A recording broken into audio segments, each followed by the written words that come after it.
What's going on, everyone? This is Kevin here, coming at you with my hands-on and first impressions video of the Samsung Galaxy S25 Edge. So without further ado, let's get started.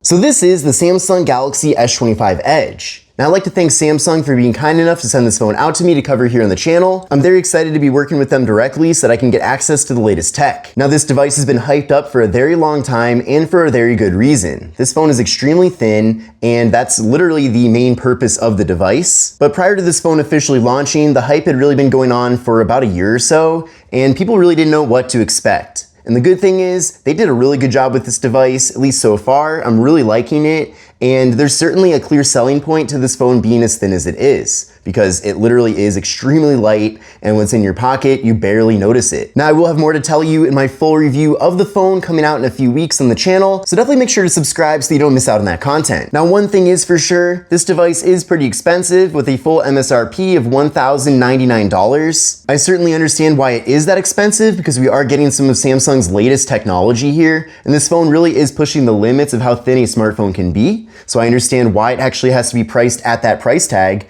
but you also have to keep in mind that at $1,100, that price range has plenty of other Samsung smartphones that are also very good and capable in different ways. So I feel like if you're making a decision to buy this device, it's not really whether or not it's worth it at $1,100, it's just whether or not it's worth going for this at $1,100 or spending that money on a different Samsung product. Now, of course, we'll continue to have this conversation in other videos about this phone, but that's kind of what's on my mind so far. But before we get too far into things here with the S25 Edge, I do want to show you what comes included in the box. So here is the box. You can see right there, S25 Edge. It is a very slim box, and that's because there is no USB wall adapter included. And then other than the phone itself, the only thing in the box here is this packet. So we'll open up the packet and see what's in here. So there's a SIM card removal tool. We have some literature. And then finally, a double-sided USB-C cable for charging and data transfer. Now with the Samsung Galaxy S25 Edge, we're getting a very large 6.7-inch display. And as you can see, the bezels on this display are extremely small. So it's a great looking device with a front panel that's pretty much all one big display. And to make things even better, with this device, we're getting Corning Gorilla Glass Ceramic 2, making things extra durable. And this is certainly not the type of phone that you want to pair up with a case. Now there certainly are plenty of cases and various accessories available for this phone, but I feel like if you're putting a case on here, you're kind of defeating the point. So good to know that Samsung did keep durability in mind with this device, despite it actually being so thin.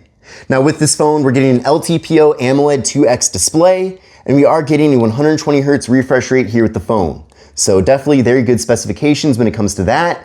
We're also getting a 1440p display, which is especially impressive because they actually had to give this phone a little bit of a smaller battery in order for it to be as thin as it is. So I was actually expecting there to be some compromises with the display, but for the most part, we're getting a flagship level experience with the display on this phone. You might have to correct me in the comments, but I believe that there's some sort of like anti-reflective coating that isn't in this display compared to Samsung's other flagships in the S series. And I think that was the only compromise with it. I'll know for sure in the review, but I have heard that it's not 100% on par with the other S25 displays. But overall, I'm not worried because it looks really good.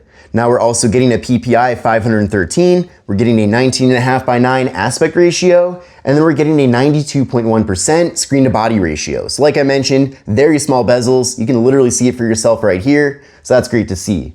And then up top here, we are getting a hole punch for the front-facing camera, and that front camera is 12 megapixels. Now, in the full review, which will be out in a few weeks, I will be including photo samples, video samples, and all of that as well, so definitely stay tuned for that, and make sure to subscribe to the channel so you don't miss out on that video. Now, with this device, we're getting 256 gigabytes of storage, but there is no microSD card expansion. Now, I'm totally okay with that. I was not expecting that. At this point, there's really no flagship smartphones with SD card expansion, and then 256 really is not too bad with this device. That's plenty of space for me personally, and I feel like it will be for other people too.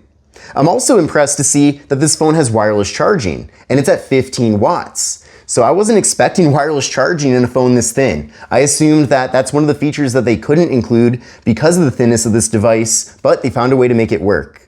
Another nice thing too is that we are getting an in-display fingerprint sensor. It's super fast and responsive, so that's really good. And then we're also getting face unlock here with the device. So I do appreciate that we have multiple methods for getting into the phone.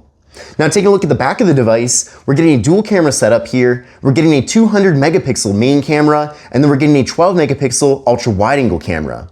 So missing from this device is a telephoto camera. Of course, the telephoto camera is present in other S25 models, but not this one. And not including telephoto is a compromise that did have to be made for this device to exist as it currently does. And also one of the reasons why the main camera is 200 megapixels is because we're getting very good digital zoom here with this device. So we're on the camera app right now. This is with the main rear camera. So by default, it does capture images at 12 megapixels. But if you go up here and then tap it to either 50 or 200 megapixels, you can really increase that. So we'll take a photo here in the full 200 megapixels, and then we'll go to the image right now. Now keep in mind, 200 megapixel photos are gonna be a lot larger in file size, so I wouldn't recommend using that at all times, but you can see, when taking photos in that mode, you can really zoom in. There's a ton of quality here and a ton of detail, so that's definitely a really nice mode, and clearly this isn't the best environment to even be taking 200 megapixel images, and I will actually be going outside for once to take photos with this phone.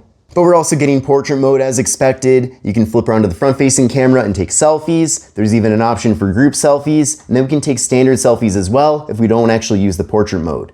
Then in video mode, this phone does support 4K video at 60 FPS for the front camera, and then for the rear camera, we're actually getting 8K video. So I've personally never even taken an 8K video because I don't think my computer could handle that, but it's cool that it is an option here. And it is amazing that a phone this thin and this small can actually capture video at 8K. And then just to show you a few more of the camera features, we'll go over to the More tab. You can see here's our various options. So we have dual record, we have portrait video as well, all the various extras you'd expect to find. Now I will be doing a full tips and tricks video about this phone on the channel, so stay tuned for that, as I'll really be diving deep into the various features that we're getting here. Now, as I mentioned, one of the compromises with this phone is the size of the battery. And this phone has a 3,900 milliamp hour battery, which really isn't even necessarily that bad.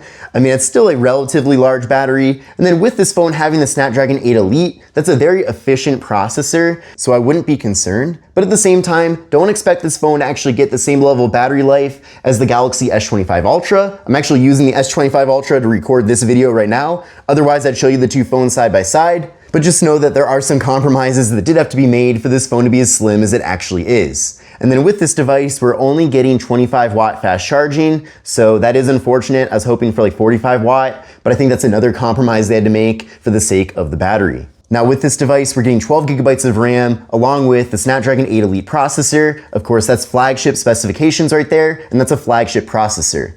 Now, the experience has been great as far as performance goes. This phone runs super fast, and when I was setting it up, that was all smooth. It doesn't get hot or anything either, which I appreciate. I did run a benchmark test using Geekbench 6, and here are the scores that I got from that test. So these are some really good scores. Clearly this phone is a full flagship as far as performance goes, and that certainly makes sense because of the processor that we're getting. So just know that even though this phone is slim, it is not slow by any means. I mean, it is one of the fastest phones out there, really.